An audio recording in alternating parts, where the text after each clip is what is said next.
So right now I'm watching, well, I have it just on because I'm watching YouTube. And there's a YouTuber on that is getting all this attention, and her handle name is DoDash, which I think is a kind of a cool name, but she door dashes and stuff and films herself. So people are just up in arms. Like, some people are inspired by it because she's older and she just started. She has just, I don't know if she's filming on her phone, but she has just like a basic camera. It's nothing fancy. And she's doing great. And she's monetized and people are hating. I'm like this. Y'all pick up a camera. I'm picking up a camera because at this point, it is just, I'm by myself a lot. And I have this thing about wanting to have some level of a video diary, in a sense, after losing people close to me. 2024 has been something for all of us. And, you know, I'll do a separate video, deep dive into that. So that's kind of really where I'm trying to kickstart this, to have this channel this way.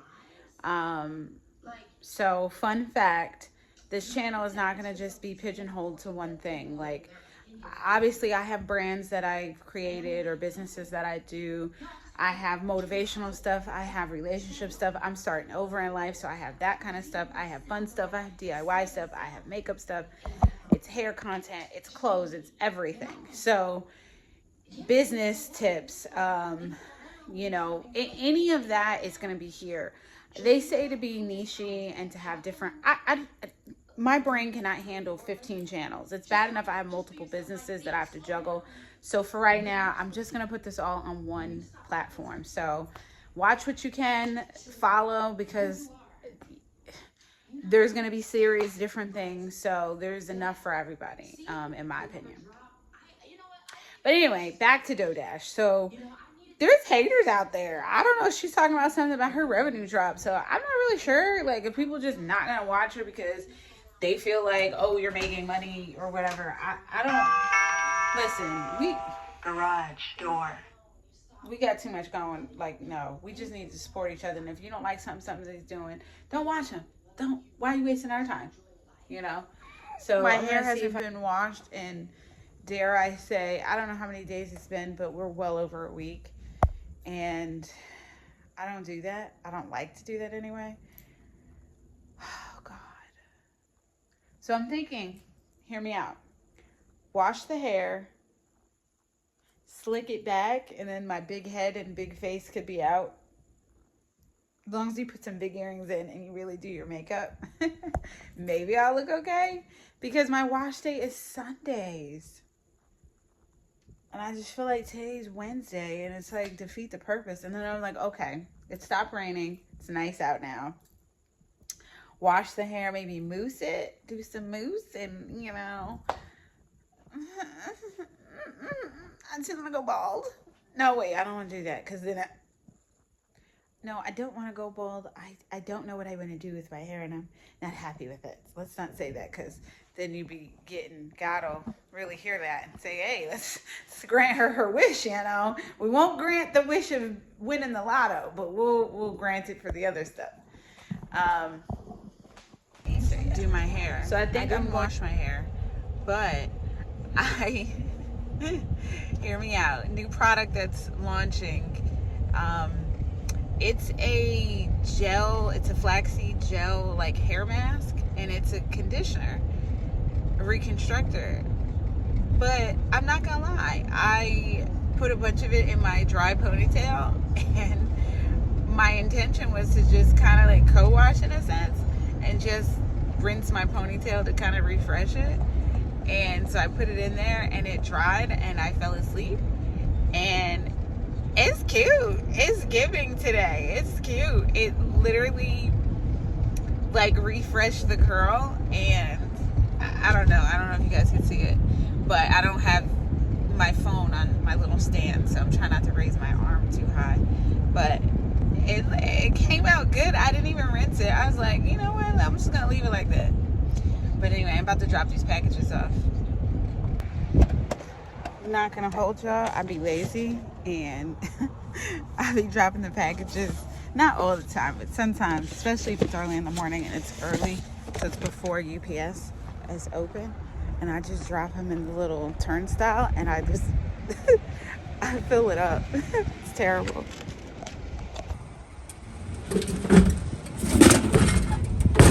Grabbing more. Ignore my shoes. All right, I'll check in with you guys later.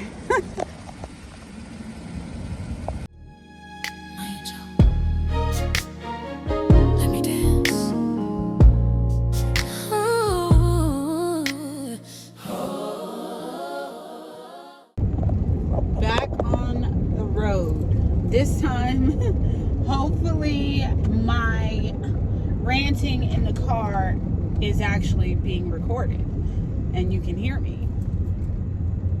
So in good old Georgia fashion, we are in traffic at 1:40 in the afternoon.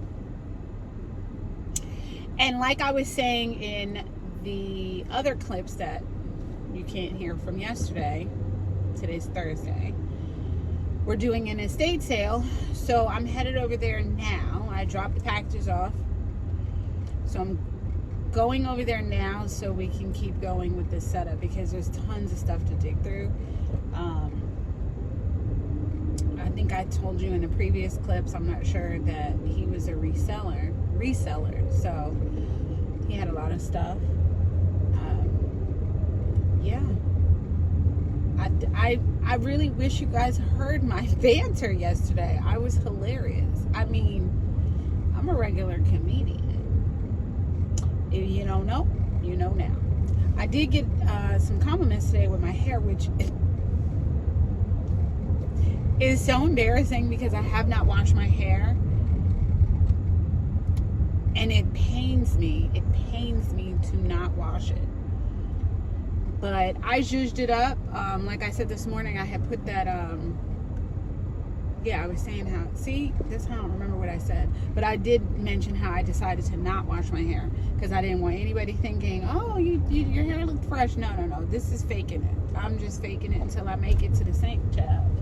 It's just like that. I mean, this adulting is really ridiculous. Like, who does that? But anyway, yeah, I just had that new deep conditioner that is now in my hair that stayed there, and it looks good. Dare I say it's dual purpose? And some of my pomade, to slick my edges back, which I have to say I'm very annoyed. I had to make pomade for a wholesale order, and the pomade is the most temperamental product. Okay, no, I have two others that are temperamental, but this one is the bane of my existence. It doesn't always stay in stock because I hate making it. It's not hard to make. It's just a temperature thing. But then you get the temperature right for the product, but the packaging in which it has to go in also has a threshold, because if you pour it too hot, which would be beneficial, you pour it too hot, it'll melt the container. So you have to let it cool down so it doesn't melt the container, but then you don't want it to get too cool because then it's completely botched. And then you have to retry to heat it, but then overheating, well, it will lose its efficacy. Now, you don't know that until after you pour it, you let it sit, and you're like, oh, it looks great. It looks like, and then you're like, wait, and it feels like it's solid, but it's like squishy, like it's not what it's supposed to. It's not giving what it's supposed to give. Okay. So what happens there? Sometimes you can still scoop it all back out the jars, try to reheat it again, get your temperature right. After that many fails, you just wasted your money. So basically, I wasted my money, my time, my sanity, my sleep. So needless to say, I don't know if it's available on Black Friday. If it is, it's going to have a pre-order on it. The pre-orders are made to order. So that helps us with our inventory. So that way, if I get an order and it's, you do a pre-order and then something that normally isn't selling as fast, now all of a sudden, 10, 15, 20 people want it. I can just make one big batch. If that doesn't happen, it's 1 or 2 people, it can be tiresome to just accommodate the pre-orders. But it is also on the flip side, you might be making a bunch of little batches, but you're also preserving your ingredients. And we know with the cost of things due to inflation, and then now with these tariff things that I don't know what's going to be implemented. I'm sure that we're going to see spikes in prices and different changes. I don't know. I'm just assuming. I'm with everybody. I'm on the sideline. I'm just drinking water and minding my business. I mean, that's all I got. That's all I got to do. After that, I just got to deal with what happens. I'm eating these turkey bites because sis, they ain't got time. I don't know. It's like I be having a taste for certain things, and then I'm like, nah, I don't want it. And I go through the whole day and I won't eat, and I'll be like, nah, give me a cookie. Like, it's ridiculous, and I shouldn't be like this.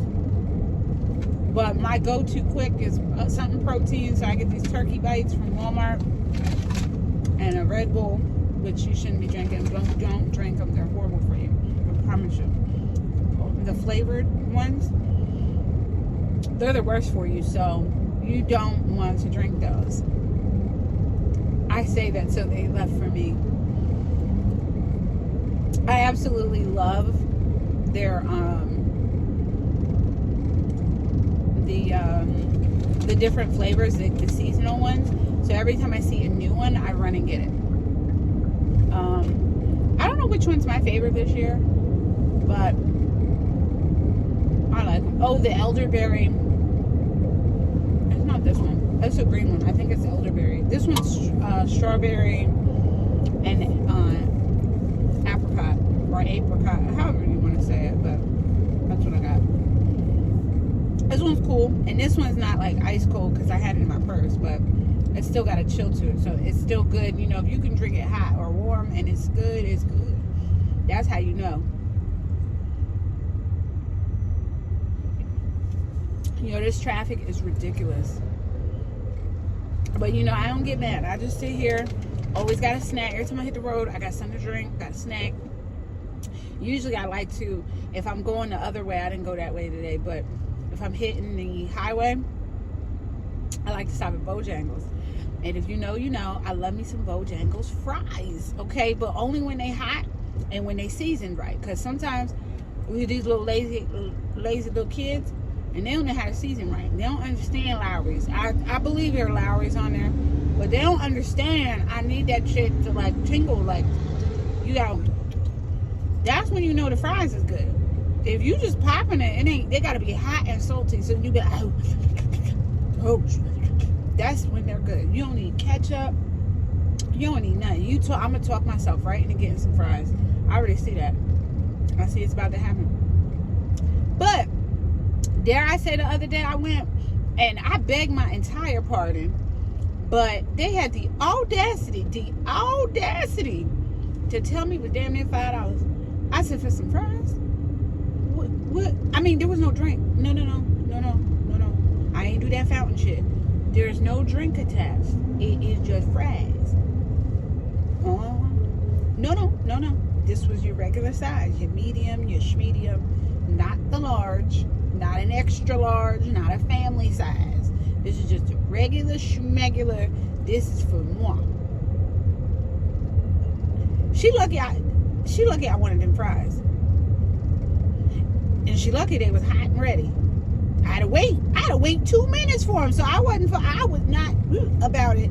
Because you know what I said? 2 minutes. I gotta wait for the fry. Oh, they fresh. They fresh. They ain't been sitting there. They fresh. So yeah, I never complain about that. Oh, ma'am, take 4 minutes. You need 2 extra? Take 4.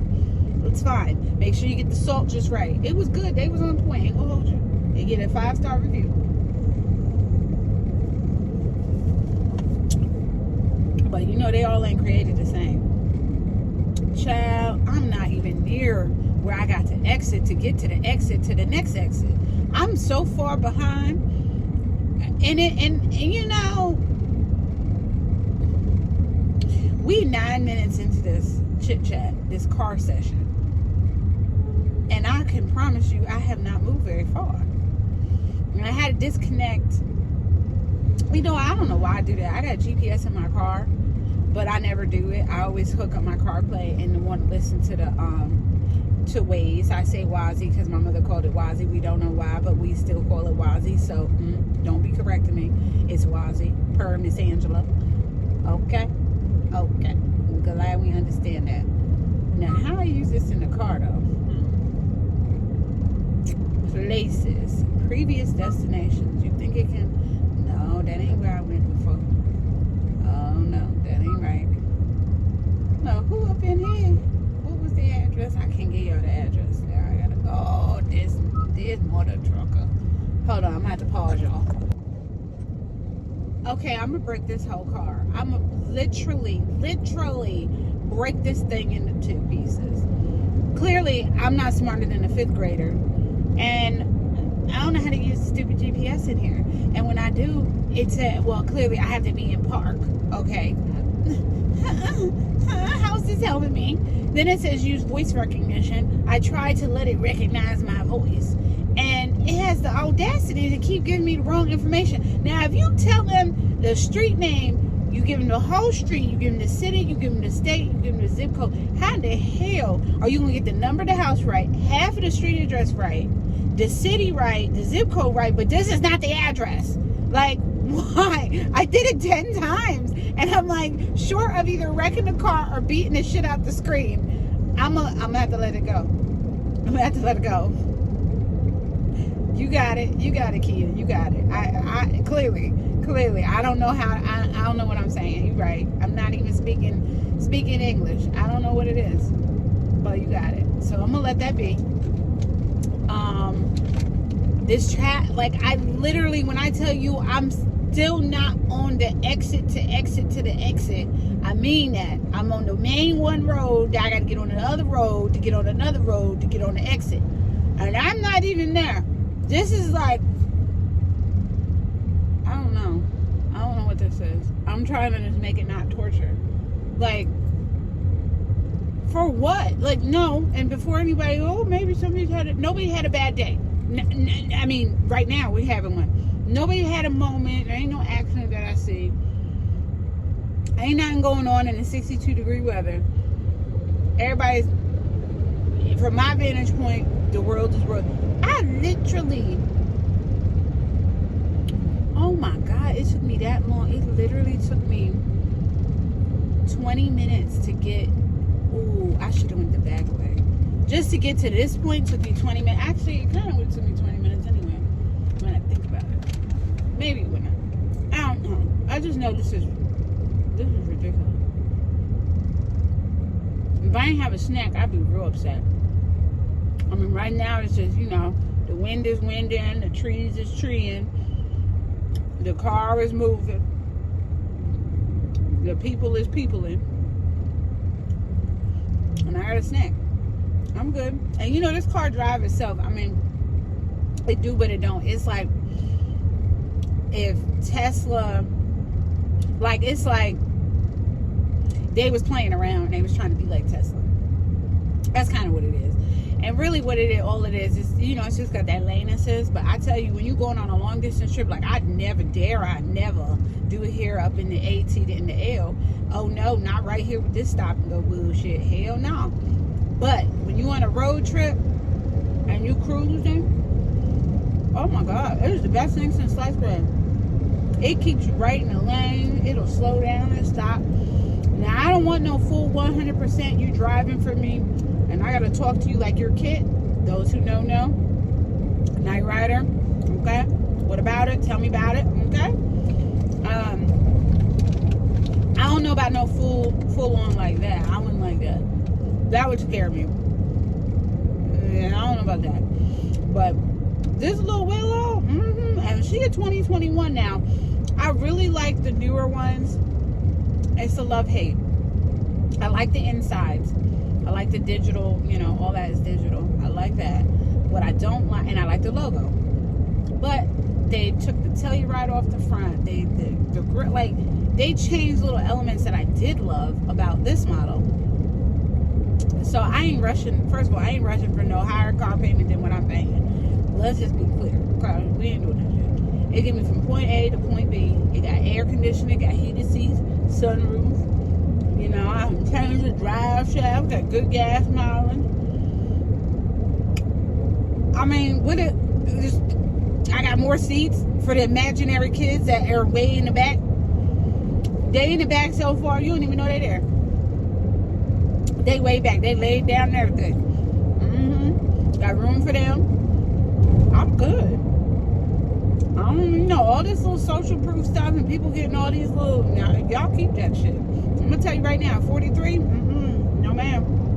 Enjoy it while you're young. Really, actually, no.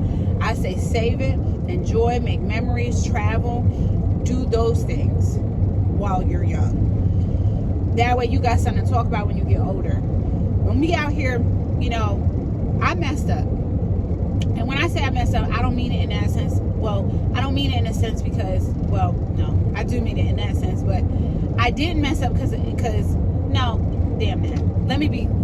No. See, I'm trying to be politically correct, but I'm trying to make sure that I express myself and be encouraging for the youth. So I want to say, I don't regret my decisions because of the good things that came out of them. But with every decision, be it good or bad or how it ever turns out, there's always there should be a silver lining somewhere, right? So for instance, I got married young against everybody telling me not to do it.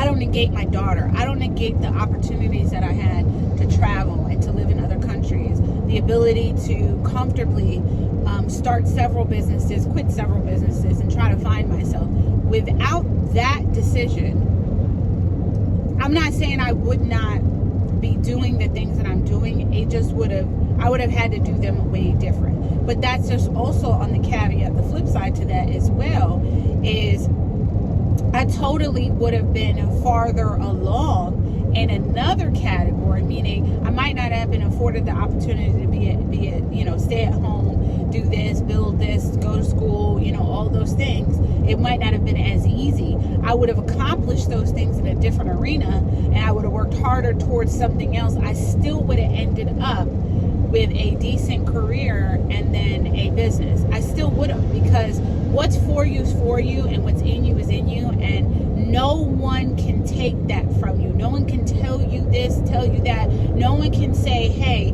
you know what, you made this decision, that was stupid, you should have did this, and this. That's not necessarily right either, because what works for the goose don't work for the gander. My ex, he's military, that was through and through. That's what he wanted to do. That's what he did successfully. I tried to go into the military because at the time, being married, and we were trying to get money, and I'm chasing this check, because when you chase money, it runs from you. I'm over here chasing this check because we needed it. We didn't have a pot to piss in.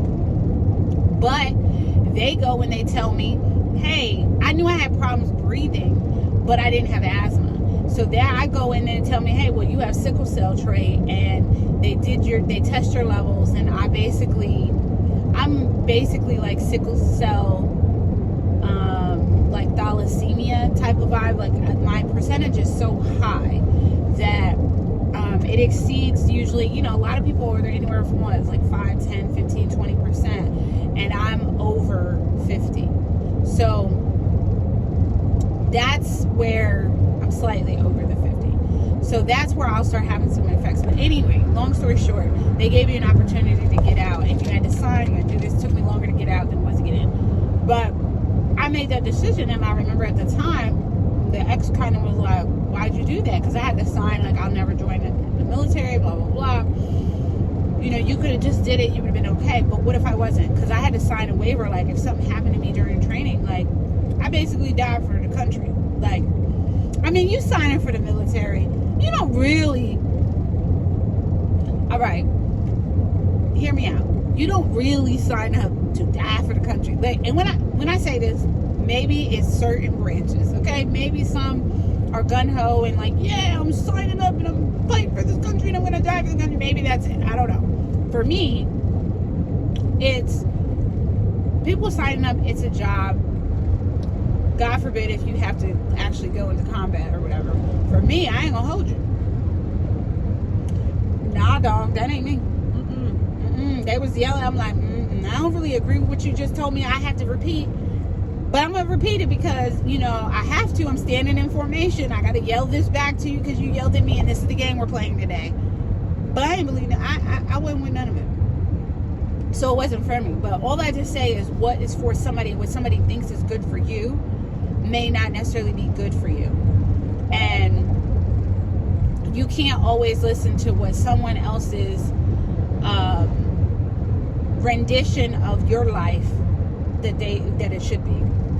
It's the way that it's going to be, and what's for you is for you. So even when you fall short in a lot of areas, like even with my business, I can have all these grandiose dreams, but that didn't stop life from lifing, right? For all the things around me that's happening, I can't control. I can only control what I do, and what's for me is for me, and what is not, you know, I just have to pivot and change my vision because I had that vision I have a certain type of vision for a reason. Like I wanted to go into mass retail, like that was my dream. Like oh my god, and I think that's a lot of businesses that, especially in this space, in the beauty space, that's something that's a dream for them. And while it's a great thing, and I wouldn't necessarily turn down the right opportunity, even now, even knowing what I know. But I do know, at least I know now, whereas before, I didn't have any knowing. I was just going off of the premise of, oh, you're in the store, you're doing well. You're in the store, oh, this matters. You're in the store, it's a proof of concept and they're going to trust you. I mean, and while all that is true on one level, it is not the be all or end all of how well your business is or how well your business is going to do. It's not the be all or end all. So actually going into retail can actually hurt a business.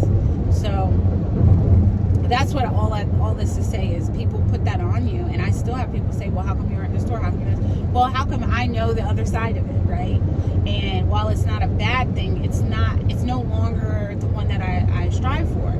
I was told by one well-known company to basically water down the ingredients to stretch it for margins.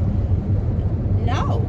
I did a pitch thing that I didn't know. I kind of got roped into it, meaning I didn't apply for anything. It was somebody reached out to me, long story short, and I pitched for another well-known company. And the buyer for that company said my stuff was too prestigious for their store. So now, while I didn't necessarily want my stuff in that store, okay, I still felt slighted, like what? But then I was like, wait, you just said I was too prestigious.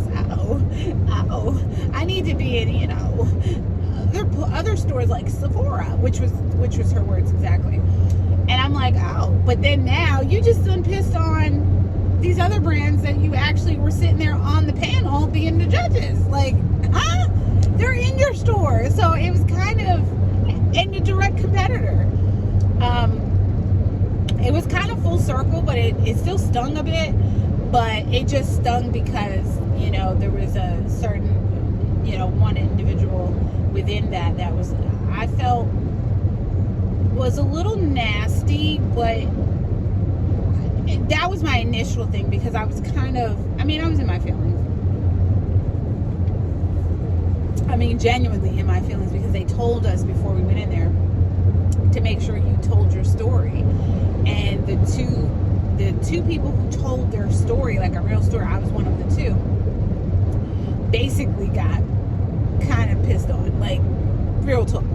But my story, because it links with my mother and her dying and breast cancer, it's really hard for me to like choke out. At least then, now I do it a little better. I practiced enough, but it still was nerve-wracking for me and fresh, and it was just crazy because there was, and the person was, like I said, in that moment, I took it really like personal. But in hindsight, the person did come to me outside of it and actually explain themselves and was very, very friendly and very nice and very supportive and very helpful. So I just think in that arena, it was one thing, but I don't think the person really I don't think they meant it in that moment. And if they did, I think they reflected back and was kind of like, hey, maybe I didn't have to be so hard. because it literally, like, it just, like, I was more affected by that founder's approach towards me and that energy towards me than I was by that company saying no to me winning the competition. You know what I'm saying? Like, that didn't hurt me because I didn't want to, I didn't really, I mean, yeah, if I had the opportunity, okay, fine, but it wasn't a goal of mine. It was just kind of like, oh, okay. And I got roped into it. I didn't apply for it. But, you know, just to have another founder that I admired and I looked up to, I was really excited about this founder, like super excited. And then that was the one person that came at me in a manner that I was like, what did I do? You would think I did something personally, like the tone was like off. And, but then there was, I had other founders that were also on the panel, and then founders that was part of the actual competition as well that I went up against. They sidebarred me, and they were the sweetest people, like the sweetest. And then the other founders that were on there that had the opportunity to ask questions, they were very, very, very sweet. I'm not going to say nobody's names, but you guys know, you would know if I said it. Everybody knows who they are. But all that, I went on a tangent. I got excited. There was no traffic. But all that to say, don't let someone tell you what your dreams are. Don't let someone dictate how you're supposed to get to wherever you think you need to go or what is part of your purpose and destiny. You know, God put something in you for a reason. And it might be minute to some people, it might be crazy to other people, but whatever it is, it's on your heart and you follow it. That's the best auntie advice I can give. But it still resonates even now, you know. I'm old, you know.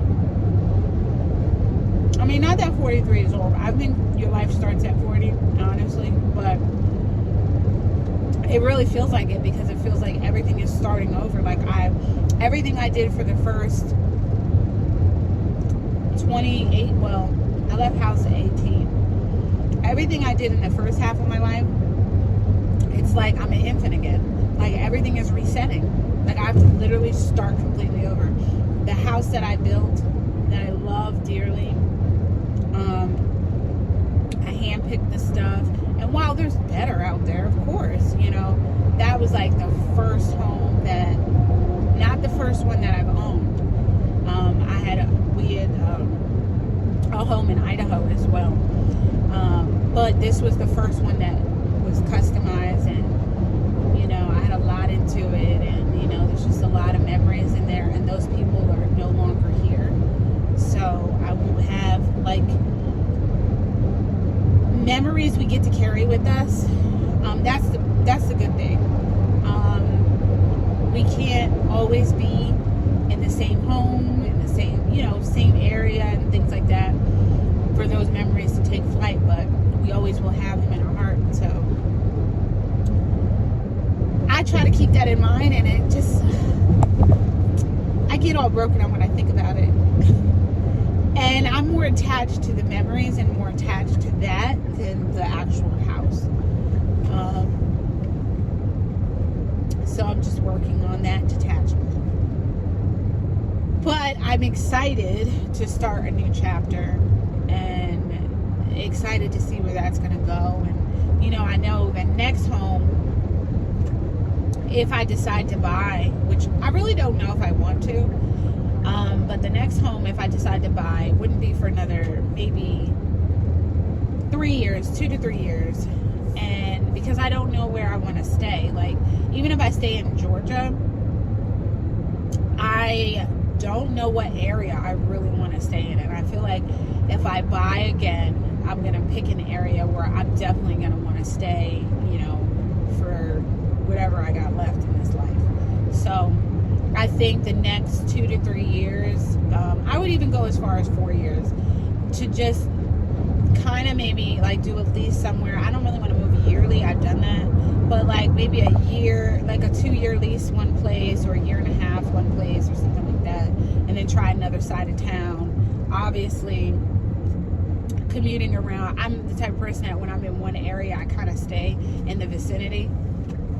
I'm not a big driver, be on the road all the time. Like, I'm not really that person. But now, you know, with this estate sale business, it lets me see different areas that I normally wouldn't see. And I've seen a lot already. So me wanting to kind of move in a different area,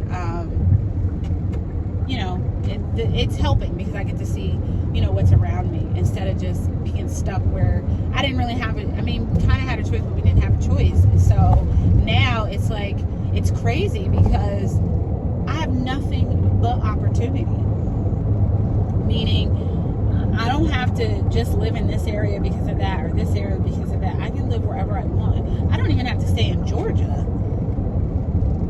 I know. So the world is my oyster, and I'm excited about that. I'm not excited about the process to get to the other side, but I'm excited about seeing the other side. So with that, I'm about to knock this out. I have to put the GPS on, and I know I'm going up into, actually I probably know how, no, I pretty much know how to get to the house. It's just once I get onto the little back end after I exit is when it gets a little wonky for me. So I have to put my GPS back on. But I'll show you guys some of the progress of the house when I get there. One is the loneliest number that you